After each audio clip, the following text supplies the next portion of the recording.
and I'm going to tell you the story of my day racing LA Tourist. It's a checkpoint race in Los Angeles put on by Golden Saddle Cyclery, where they gave us coordinates, 4 different points, and you had to navigate yourself to them, collect pages out of a book that they leave at those coordinates, tear out the page that matches your race number. Myself and one of my co-workers, Noah, decided we're going to go and do it. I had done one last year, and it was one of the most fun days I had, and we thought we'll do it again. So this week leading up, we're trying to figure out what was the best route. We were given a stock route, which seemed like not the right way to go. It seemed a little bit risky, so I chose to do the route in reverse. Maybe not the right choice, but not knowing the area perfectly, that's what I chose. I woke up real early. The race started at 7:30, got to Golden Saddle, maybe half an hour to spare before we're gonna start. Scrambled to get all the stuff ready. We got the most important piece, the boat bag. You'll float in the case of a storm. Got all the essentials.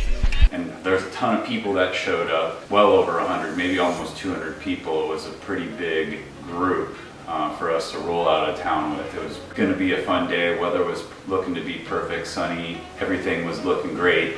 And we got a little speech from the staff putting it on, and then we were on our way, pretty fast pace out of town, people kind of barely stopping as we went through stoplights and so forth.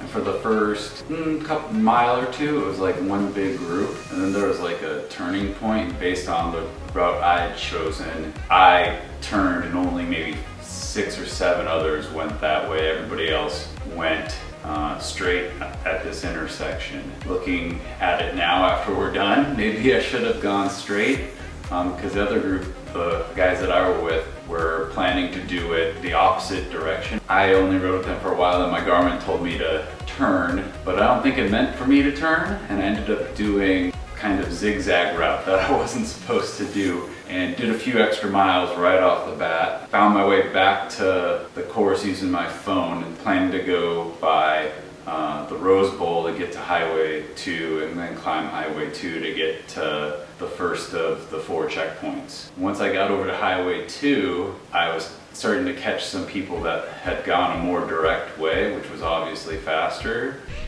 Got lost a couple times already. Don't know what I'm doing, but all right. And I realized this is just going to be a fun day. Being competitive is not looking so good for me. And the first checkpoint was off of this gravel road, a place called Grizzly Flat. Probably climbed, 5, 6, 7 miles up the paved highway till you got to the turn. Had to go through, a gate that was locked, and then you went up a little, maybe a mile up a gravel road to the first checkpoint. And at that point, there was a few people coming down already as I was going up. And so I knew I was a pretty far ways back behind, at least a number of people. I had no idea how many, because I had been by myself from going a different direction right away, so I really never knew how many people were in front, what was going on the whole day. I got to that first checkpoint. Actually, 2 of the checkpoints that the books were supposed to be like behind a helipad water tower thing. I went all the way around that one, not really knowing where it was. I thought it was at a different one. But I got the book after a minute searching, back behind some bushes, and then got rolling again, get back on the highway. And then the next place we were going was Josephine Peak, so a little further up Highway 2. Got to the place called Clear Creek, and all of that I had ridden before, so I sort of knew where I was there. From Clear Creek, you turn off and you climb your second bit of dirt up Fire Road to Josephine Peak. That gets you pretty high, I think maybe 5,000 feet, a little bit colder up there. It had snowed a couple weeks ago, so probably going to be some snow, and it turned out there was. Once you got up to, I think they call it Josephine Saddle, you ended up on the north side of the mountain, and there was a fair bit of snow. Just before that, I think I saw what turned out to be like the leaders of the way we were going, kind of the reverse route. And there was like 3 of them together. I think I saw them maybe 15 minutes before I got to the top. Even a little further up, like maybe just a couple minutes, 5 minutes from the top, I ran into Noah, my coworker, and I was a bit confused because I thought he was going the other way. When we had talked all week, he was going to follow basically the stock route, and I was going to do the opposite of that pretty much. So to see him at this point in the ride didn't make sense, because he would have had to have done more miles than you could have done in a couple hours to that point going the other way. I was a little bit confused, but then it made sense as I got a little higher, because there's a bunch of other people right there with him that were going the same way that I had planned, only had a better starting route and didn't get lost or any of that. On the very top, you have to get off your bike, hike a few little switchbacks to the top. Almost at this Josephine Peak.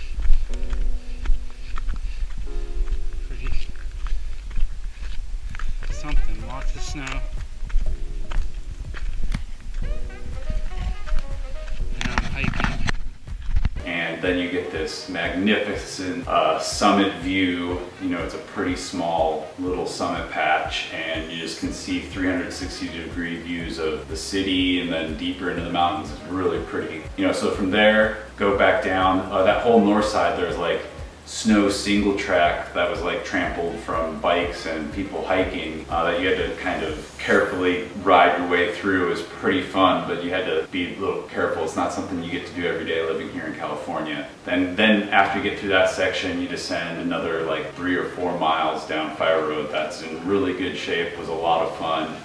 And then I got back to the bottom, and most of that group that I had seen about 5 minutes from the top were all just clustered together at the bottom. I don't know how many there were, because I didn't really stop to see what was going on. Noah was stopped there too, so I guess he was using them now as his guide. I'm not totally sure that that was what was happening, but that's what I thought was happening. So from there, then you climb back on Highway 2 and you head to Mount Wilson. The next checkpoint or book was up by what's called Mueller Tunnel. They used to have old railway go to the top of Mount Wilson, and there's this old blasted tunnel, like seems in the middle of nowhere now, that you had to go through to get to checkpoint 3 or 2. It was my 3rd checkpoint because I was doing it backwards. So got up to what's called Red Box, turned on Mount Wilson Road and rode up that, and you could start to see there's more snow. And I was like, oh, I wonder what I'm going to run into once I get to that next checkpoint. Because I talked to Kent, who happened to end up winning, and I think he won maybe all of them last year. He's a strong rider and knows the area really well. So got to that checkpoint, and I had decided, instead of doing what the other routes had suggested, I was going to ride down Mount Lowell motorway, I think it's called, back down to town and then across town to the last one instead of staying in the backcountry. And Kent, in the morning, I had talked to him. He said, I'd ridden up that during the week, and there was only maybe 400 yards of snow. And I was like, all right, that doesn't sound too bad. I knew there's a stretch that's maybe a mile or a mile and a half that's north facing and doesn't get much light. So I was happy to hear him say it was only about 400 yards. And then I got on it, and I started with another guy was with me when we started, and I don't know what happened. I don't know if he flatted or it was hard to ride on the snow or what it was, but the snow is like over a mile of riding a snow single track. It was not what I was expecting. It went on for a really long time, but finally quit. And then I rode, rest of the way down. Last year I did the very first LA Tourist, and it's kind of what inspired me to do this one. And we actually rode up that Fire Road, so I knew where I was for the most part. And so from there it was pretty fun. Went past where the first checkpoint was from last year, so it was bringing up some memories of the race before. I'm not sure if it's actually Pasadena or Altadena. One of those cities come out at the bottom. I did make one wrong turn near the bottom, turned the wrong way and ended up at a gated fence. Luckily it wasn't too far, and I got back on course, and then got on the main roads and rode across town. We're heading to the last checkpoint, which was at this place called White Saddle, just into the mountains above Monrovia. And it was 10 miles from there over, and kind of rolling mostly downhill, which I was pleased with, until you got to where you're climbing into the residential area, into the park, and then up the Fire Road eventually. And that turned out to be a hidden gem. Maybe 20 minutes from the top, I saw front 3 guys that I had seen at the top of Josephine, and I really hadn't seen much of anyone up until that point from when I saw that guy last at the snow. So I was happy to see like something that somebody else was doing still. I wasn't the only one over there. And going up that road, I did pass a couple of other guys that must have been starting to get tired and bonk a little bit. And then we're seeing some random other riders and hikers, and a guy on a mountain bike nearly killed me. He was flying down the trail, not expecting to see anybody else. That was a pretty scary moment. I was pretty excited when I got to that checkpoint, got that final book page, crushed almost the rest of my food. I was pretty hungry at that point and happy to be descending and then riding pretty much flat roads back. And I was like, all right, this is gonna be good. You know, for the most part, things were going good on the way back, not having any route problems. It was pretty straightforward. And then I was filming the whole day with the GoPro on the bike, and it decided all of a sudden to stop recording. So somewhere near Pasadena, I had no more video, and I was like, well, I can't really stop. I didn't want to stop and figure out what was going on. So I just kept going, and I was like, all right, that's all right. I got a lot of good video. I think we're gonna just keep rolling. And then I got to Pasadena. So got to just past Pasadena, and I was on Colorado, maybe it's Boulevard, I'm not really sure. You know, had the first malfunction with my camera stopping working, and then my Garmin died. And I was like, oh no, I don't really know where I'm going. I kind of just have a vague idea. I knew what my next turn was, which was Eagle Rock, but I didn't really know all the roads well enough to just do it by memory or anything. So I was having to pull out my phone and was doing that, turned on Eagle Rock, somewhere down Eagle Rock, and one of the guys that I had passed, who was having a rough bit on that climb to the last checkpoint, came blazing past me like flying. He was like, basically, I think, you know, I don't want you on my wheel. I'm gonna ride really hard now. I was able, after about a minute, to catch him and get on his wheel, and I was like, thank God, you can navigate me home. He seemed to have other intentions, and he was just hammering flat out. We come to a stoplight, and he had no intentions of stopping. He would just blast it straight through. And I was like, oh, what are you doing? You know, the first one, luckily, it changed again a few seconds after he went through. I was able to catch back up. Like a minute later, I finally caught back up. And he did a couple more lights, and I was like, couldn't re-catch him after that. I stopped at this light that lasted a lot longer, had a lot of cross traffic going. I was like, no, I'm not doing that. And I was pretty bummed because I was like, you're my lifeline. I don't need any navigation.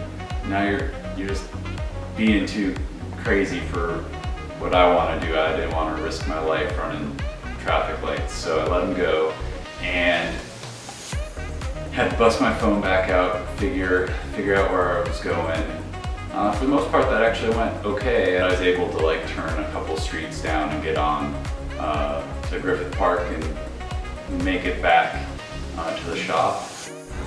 Well, that was one hell of a day.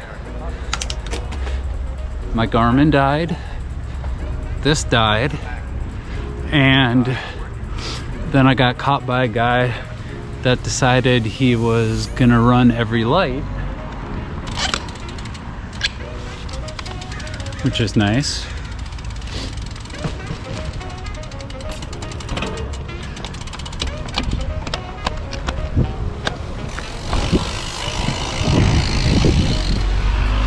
So, quite the day. Hopefully the views that this caught were good.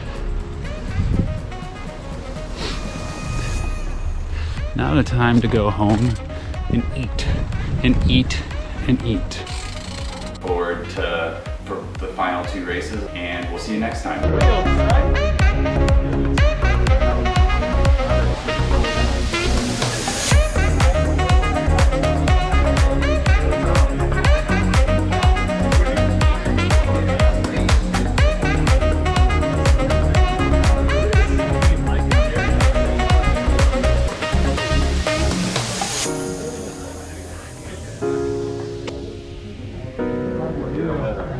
I enjoy the beautiful views you guys set up.